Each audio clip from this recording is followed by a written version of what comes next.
And the Oil Kings are possibly on the verge of a crowning moment, and they flew down to Portland today. Yeah, they needed one more win to book their ticket to the Memorial Cup.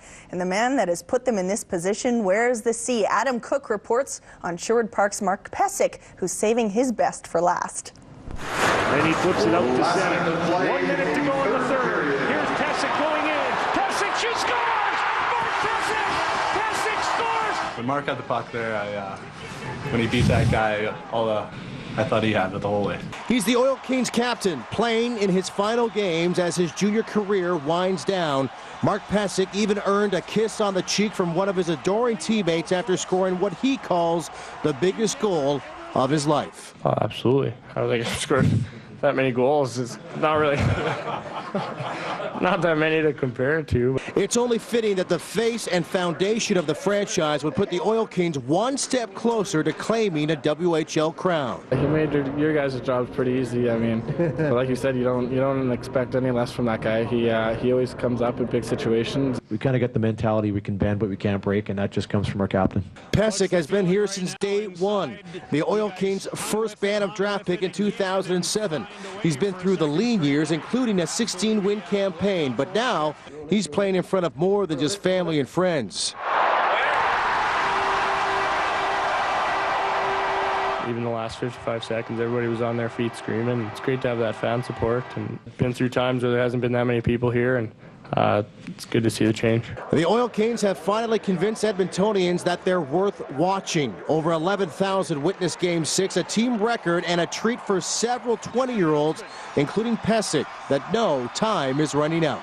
I'm playing hockey like it's my last shift out there. I'm 20 years old, and I could possibly have one game left in this league. I mean, I'd play every shift, my hardest shift, and make the most of it. Now all they need is one more win on Saturday to claim a WHL title for the first time in modern franchise history. We just got to keep our emotions even keel. We only need one more win, but every win is going to be even harder going forward. Well, at this point, every bounce is critical. Every little play is going to count. So I'm so confident in our team. We always bounce back. We got a great group of guys, so we'll be ready to go in Game 6. Adam Cook, CTV Sports. Thanks, Adam. And one more team has earned its way to the Memorial Cup tonight. The London Knights hosting the Niagara Ice Dogs. The Knights looking for their first OHL title since 2005. Second period, no score. Austin Watson goes to the net, jams home his team-leading 10th of the playoffs, 1-0 London. Into the third, Knights 2-on-1. Seth Griffiths finishes it off to add some insurance, and that's your game winner. London held on for the 2-1 win to capture the OHL championship. Canada hosting Finland at the World Championship. Alex Burrows back in the lineup. Canada down 2-0 in the second. Burrows walks out, and he beats Kari Lehtinen, cuts the lead to 1. Finland working the power play just minutes later. Jussi Jokinen restores the 2-goal lead. But back come the Canucks. Jeff Skinner, perfect feed for John Tavares, 3-2. Then late in the period. No one was there. Off the bench is Skinner. Skinner makes a move, cuts to the net, in front. Skinner all the way around. What a goal! Unbelievable by Jeff Skinner. He's tied the game. Absolute beauty. They would complete the comeback in the third. Corey Perry for Evander Kane. Jordan Eberle added the empty netter. Canada over Finland 5-3.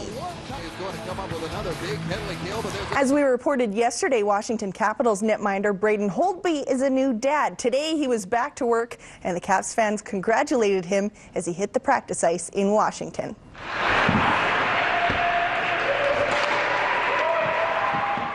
His fiancée, Brandy Bodner, gave birth to Benjamin Hunter Holtby just 2 days before Braden's biggest game of his career. It was planned, so it would be at least the amount of a distraction of our team as possible, and it's a great day. Mom and baby are doing great, but now the focus is on hockey. It may even make him even calmer, because it made me a lot calmer as a person. I know I was pretty much a spaz before I had my kids. Hopefully a gift will be later in June. That'd be a gift for him. Holtby is coming off a 30-save performance in the Caps Game 6 win Wednesday night. Game 7 goes tomorrow in New York.